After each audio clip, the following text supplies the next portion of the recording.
Go ahead. Good evening in the African salute. My name is Kalaika Anayajali Kwabaruti, and I'm standing with Chairman Eric Caffrey of Gorilla Mainframe. We're standing outside of, as you can see on the sign, Acts of Change Cultural Institute, and it's in Oak Cliff, Texas. Now, the reason that we're standing in front of Acts of Change tonight is because there is a premiere of Hidden Colors 3. And a lot of people have been very, very excited about the viewing of this film. There's been a lot of controversy and so forth. But for me, it's a really good thing because a lot of people are awakening to the realities of African people's situation in the United States of America and throughout the world. And so myself and Eric, some of the things that we may see in the film, different facts and also opinions hold a lot of weight for us. And we both are community organizers. And we're here doing this interview for you today in front of Acts of Change to share with you some of the efforts that we are doing in the community and throughout the world. And that main effort tonight that we're going to focus on is George Jackson University. Eric Caffrey and myself, we're both Pan-Africanists. We both understand that Pan-African socialism is the complete necessity for and towards African liberation. And we understand that this institution called George Jackson University is an extreme instrument that's necessary to meet that objective. And it's one out of many. There's so many different fronts that our people struggle and battle on. And they are all relevant. But this is the effort that we want to share with you, and we want to help you understand because we need your assistance. So what I would like to do first is have Chairman Eric Caffrey give us a history of Gorilla Mainframe, which originated here in Dallas, Texas. Peace and power to the people, forward Africans. Eric Caffrey, the sister just explained, introduced me. I'm part of an organization called Gorilla Mainframe. I'm one of the founders, which we founded ourselves in 2008, the summer of 2008. We started off as this organization and program that we use called the People's Lunch Counter, in which that serves as an educational vehicle to teach the community holistic health and holistic lifestyle in the community. Single mothers at the time in that community had a lot of single mothers that wasn't well abreast on all the health options that they have as far as food and as far as other resources that could bring health to them and their families. Also, we have served as a strike force in our community. You know what I'm saying, as a security unit. At that time, a lot of police terrorism and brutality and harassment was going on in a couple apartment complexes, and little boys and girls, youngest 15, 16-year-old were getting harassed by the Pig Police Department. They were getting searched, in areas you would not prefer to be searched in. So, we took it upon ourselves to try to get in and do security, what we call a cop and crime watch. Reason why we use both names, because in our community we don't believe in any snitching or bringing any business of our community to the man, so to speak, the pig or the police state or anybody like that. So we believe in bringing about a code of culture in our community. You know what I'm saying? Something like Elder OG Mutulu Shakur had years back called the Thug Life Code, which we in the community, and we address the drug dealer, the gang member, and offer to them that we should show respect to elders and children in the community, no matter what we were doing, and also to keep down harassment of the Pig Police State, which they were harassing, as I said before, the youth in their community. Making people feel unsafe rather than what they would be looked up to is to try to get drugs out and things like that and stop drug trafficking, but they were harassing the people. So we was a security force over there, and we brought a guerrilla style code of culture. We would do things, that was it wasn't necessarily underground, but the Pig Police they wouldn't know, and sometimes they would know, you know what I'm saying? But we have brothers, in the bush, that they wouldn't know about. And that's how we got the name Gorilla Mainframe. I don't have a button on me right now, but we have a symbol. For those who are familiar with Gorilla Mainframe, we have a symbol. A lot of people like to ask about that symbol and what that symbol is about, but that's a symbol that portrays a real life action. A brother in the bush, with his weapon in hand, ready to check the man, and they didn't know, the Pig Police State, the Pig forces that was out there trying to harassed a couple of brothers. Didn't know that we had some brothers hiding out, in arms. So that's a real life situation that happened here in Dallas, Texas. And that's the foundation we were based on. And we were spreading and broadening our horizon, to more Pan-African ways of life, connecting with brothers and sisters on the continent, as well as trying to form liberated territories here where, the community will be have a level of consciousness will be raised, and they will understand the difference between the people and the power structure that oppresses them. We have several programs, Guerrilla Mainframe Martial Arts Program, which we are aimed at that. We're using that by, using it as a defense mechanism in the community, not just martial arts, so we can get any competition, anything like that. But actually bringing brothers and sisters together under camaraderie as a basic defense mechanism where we learn all types of things. We also got a program called Each One Teach One, where we're actually bringing educational resources and tools to the community. And later on, we will be using these things and bringing in people in the community that we have a rapport with to actually teach skills to the youth and also adults in the community. We call it Each One Teach One. And we also have a program that serves political education, in which, we understand that, in order to change the world, you have to know it. We have to see and know all dynamics of our life and what surrounds us and who's making decisions and how we can make decisions to better ourselves. And we also teach health education that's taught by our director of health, in which we have bring to the community for health information that will be beneficial towards them. So that's a little bit about Guerrilla Mainframe. Peace and power. Now, before as you heard me mention, George Jackson University. What is George Jackson University? Before I get into what George Jackson University is exactly, Chairman, can you share with us some history of who George Jackson was, as far as how you understand? All right.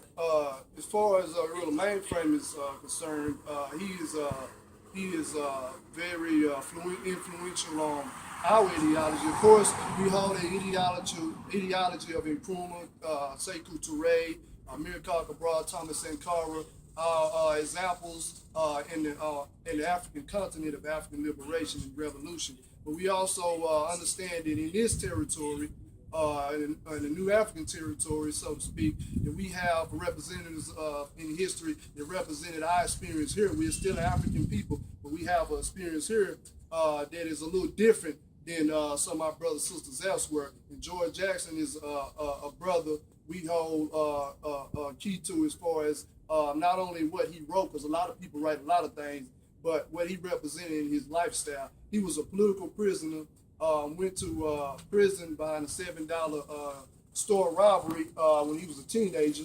And through that, later on, he transformed himself through not only ideology, but camaraderie and bonds with brothers in the prison industrial complex who was of sharp mind, who he saw that had something that, he felt that as a working class African that he should grasp hold to.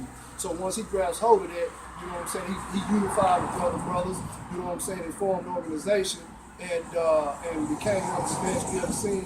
He was the field marshal of the Black Panther Party in the prison, but we called him the general. He's the general of all generals to us. He was a sharp brother. He was assassinated August 21st, 1971, and he was a great organizer, a great author. Wrote Solidarity Brothers, which is a compile of his letters that he wrote to his family and other comrades outside the prison, and also Blood in My Eye, which is a great revolutionary text. It is probably one of the most underrated revolutionary texts there ever to be read. It's a sharp, very critical text, and we stand by that text. And that's one of the things that we like to bring forth to the community, the ideas of George Jackson, because they're not just his ideas.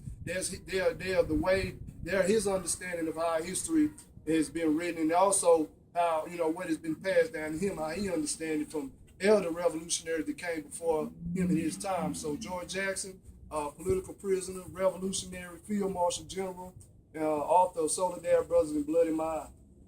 Yeah, Chairman Eric brung out something that I would like to elaborate on. The crime that George Jackson was accused of, it was a petty crime. But this country really, as far too often they do, they really expose themselves in the case of George Jackson.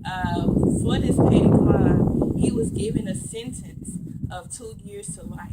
And he's one of many, many examples that this happened to. Even in our time, it's so rampant that a person can go to jail and get sentenced the most heinous type of a sentence that doesn't even fit the equation.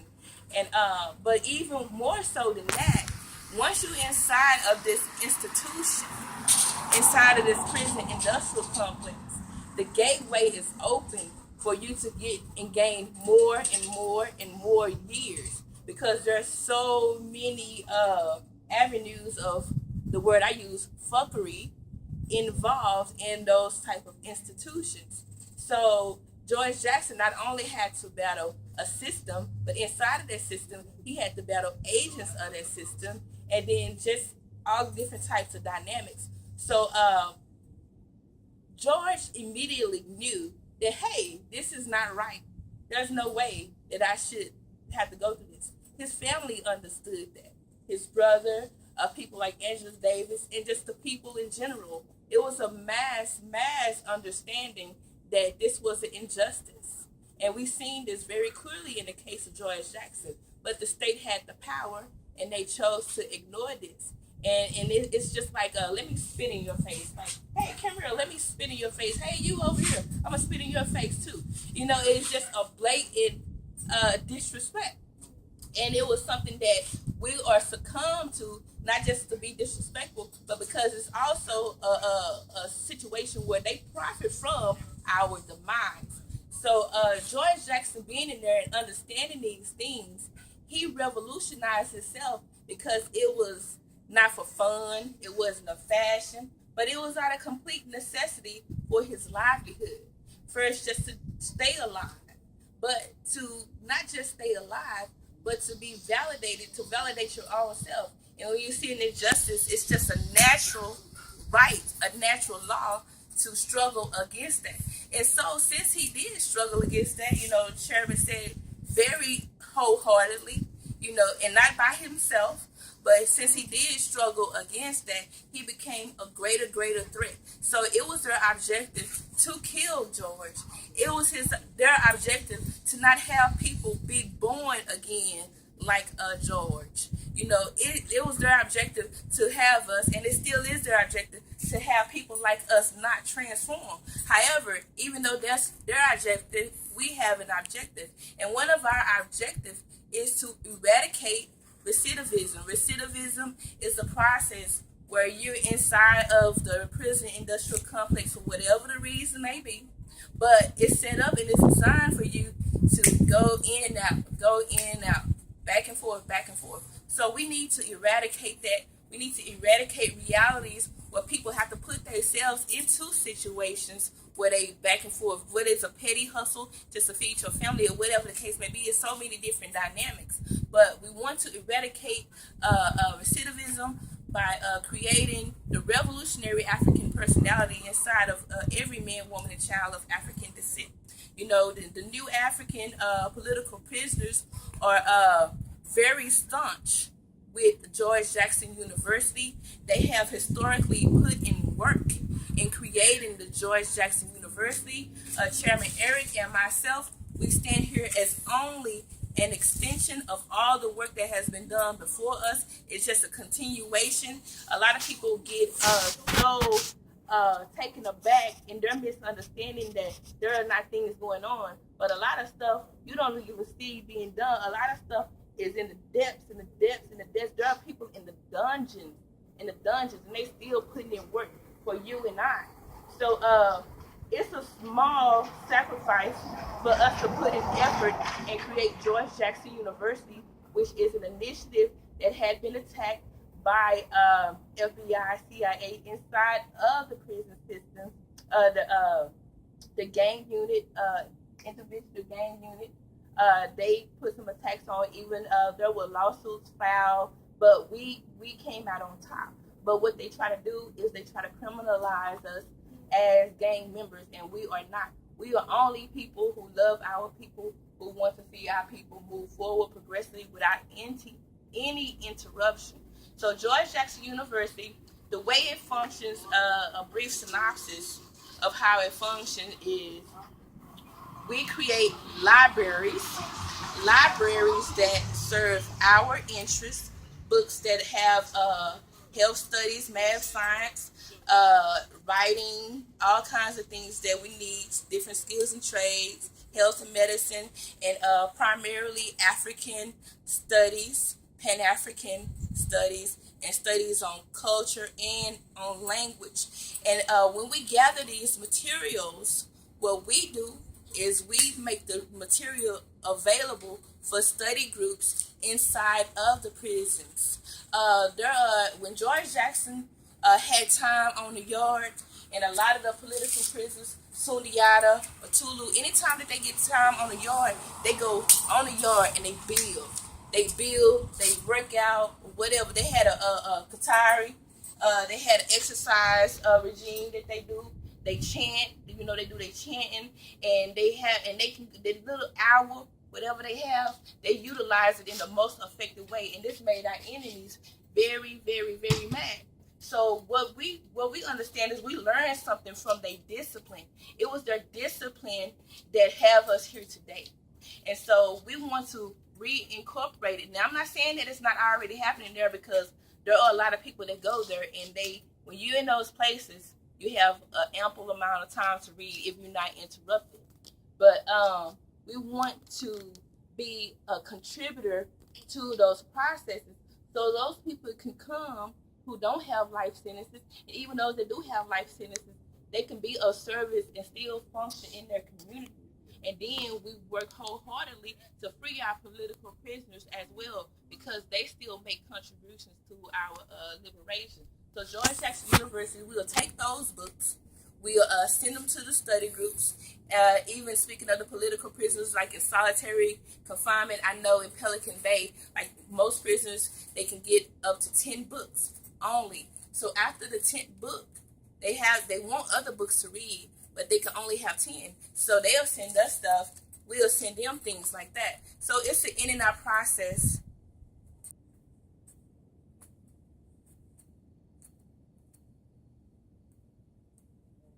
So the prisoners, like mostly in Pelican Bay, they can only have 10 books at a time. So what we do, we send them a book, and they send us a book, and it helps build up the library. But for the mass incarcerated people who are not confined to that, and we know that the cost of sending books can be quite expensive. So what we do is we carbon copy text, and we'll send it to the facilitator of one study group, which is called the Marcus Garvey Study Group. In each prison, we want to have at least one study group across America. So inside of that as well, they will get questionnaires on the particular material that they're studying that month, and they have to send their questionnaires back to us, and we keep and deal with the curriculum that way. But there's a lot of different situations going on with that, as far as all the details, and I don't want to take up too much of the space, and I want to turn it back over to Chairman. But George Jackson University, I just want to make sure that you know that it's an institution of learning, and it's an institution that's needed for the people in the community and inside of the prison systems primarily. And we want to use that, so when they come out, we can also create resources for them, and they can serve as a viable, use their labor to not go and serve for the white masters of the world, but to serve their people. So George Jackson University, which objective is to be fully functioning as far as having a complete library. The first one goal is August of 2015, and we are giving ourselves an objective plan to have that done. And so this video is to help in the works of that. But I want to ask Chairman Eric, in your opinion, in spite of all that I've said, but if you internalize all this information that you know, why do you think George Jackson University is necessary? First, it's necessary because we understand as African people that our oppression comes as one of the biggest things is that our oppression comes as a result is we not organized. through the enslavement process, not only was our language and spiritual customs taken away from us, but our organization was taken away from us. And we lack thereof organizations in key areas as a people to try to get ourselves advanced and developed in the way needed. So the George Jackson University will help prepare brothers while they're in the prison industrial complex to be more organized and unified, and also teach them things that they may not have known, and also bring about skills that they can have when they leave the prison industrial complex and come back seek refuge in our community, where they will be able to contribute. You know, this is the thing that America talk about when they talk about reform. The way that we're talking about it from the African standpoint, this is the way that we can reform our brothers inside the prison industrial complex and bring about to them the great necessary change in them so that they can be productive in our way. You know, of course, we know, you know, that this society is not going to reform them. It's nothing but savagery when you start dealing with the inner workings of the prison industrial complex. And Sister Keeler, you know, who is constantly dealing with comrades within the prison industrial complex, she will inform you that there's all kind of shit going on within those prison cells, and it's a lot of savagery. But what we're talking about is sharpening up steel, sharpening steel. You know what I'm saying? Whether it's behind bars or whether it's out here where we are right now, it makes no difference. We are to be organized. We are to provide the necessary education and resources to our comrades in or out of the prisons to make them as productive as we need them to be. And this is what I think will be a necessity. And that's the way that I think that will happen by the George Jackson University contributing and having a full-fledged library and being able to go in the prison industrial complex and have us organized and focused and not caught into the savagery of what goes on in these prisons. Exactly. Now, with all of the information that has been given, and you know, it's so much more to go with that. We do have a website that we would love for you to visit because we do need you, the people. We need the African masses to support these efforts, and this is a revolutionary move. Every action is not separate. You know, there have been lots of struggles on the ground, and all of our contributions, they matter. They really do matter. So, you know, with the website, what we would like for you to do is go and check out some of the books that are on the George Jackson University website. And you will see like a whole listing of different things. And a lot of these things you may even have in your library. All we're asking is if you just donate one book to the George Jackson University, then we can complete our first initial library and go ahead and institutionalize it. We have a complete unity with African bookstores. There are many across the world. African World Books, particularly in Baltimore, Maryland, has been working closely with this initiative. So we highly recommend that, you know, you check out African World Books so we could, or any black bookstore, so we can recycle our money. Now, we do understand that places like Amazon is cheaper and things like that. And hey, if you find it cheaper, you know, we will take it. But we do want you to make an effort, if you can, to support our black businesses. We have Pan-African Connection here in Dallas, Texas, you know, and lots of different black bookstores that do the same thing that we do. So we would like for you to support those places. But in all, you may even have the philosophies and opinion of Marcus Garvey in your stacks. And I know that that's hard to break it away from, but it's a small sacrifice for something that is so important. So we need books for GJU, and also we need paper, lots and lots and lots and lots of paper. We need envelopes, business size envelopes, and letter size envelopes. We need stamps, and we need like copy machines or scanners, and stuff like that. But that's pretty much it. And we need labor.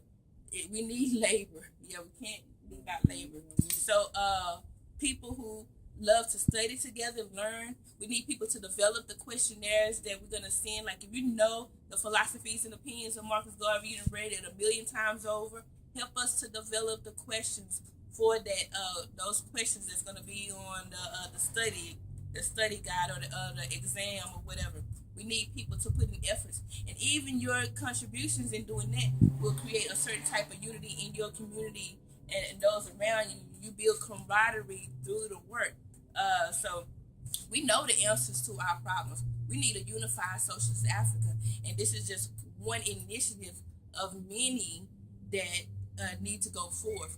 And we want to put GJU on the ground in every fucking city in America and outside of it. So it's a start to something more. Even after I'm gone, after Eric's gone, just as Garvey lived, just as George lived, these institutions that we build should grow and grow and grow and grow. And we need the people to safeguard these institutions. So that's our job.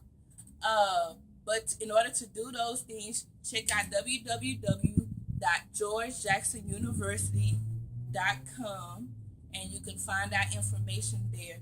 Everything you need is there, and I'll let Chairman Eric give you detailed information about Gorilla Mainframe and what they got on the ground to conclude the end of this video. All right. Yes. Right now we are. As earlier you heard me explain some of our programs, each one teach one.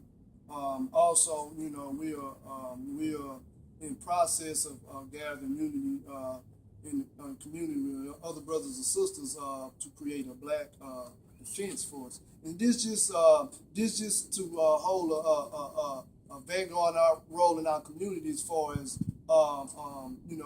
creating a security network in our community where we're securing our own communities, whether armed or unarmed, in our communities, safeguarding, different ills in our community, whether that be, pedophiles and rapists running loose, whomever, whether that be, big police state harassing, because of course, here in Dallas, Texas, where we are, 70 plus people have been murdered just in 12 years by the police department. In which that goes on everywhere, internationally as well. In Africa, they got Africa, right?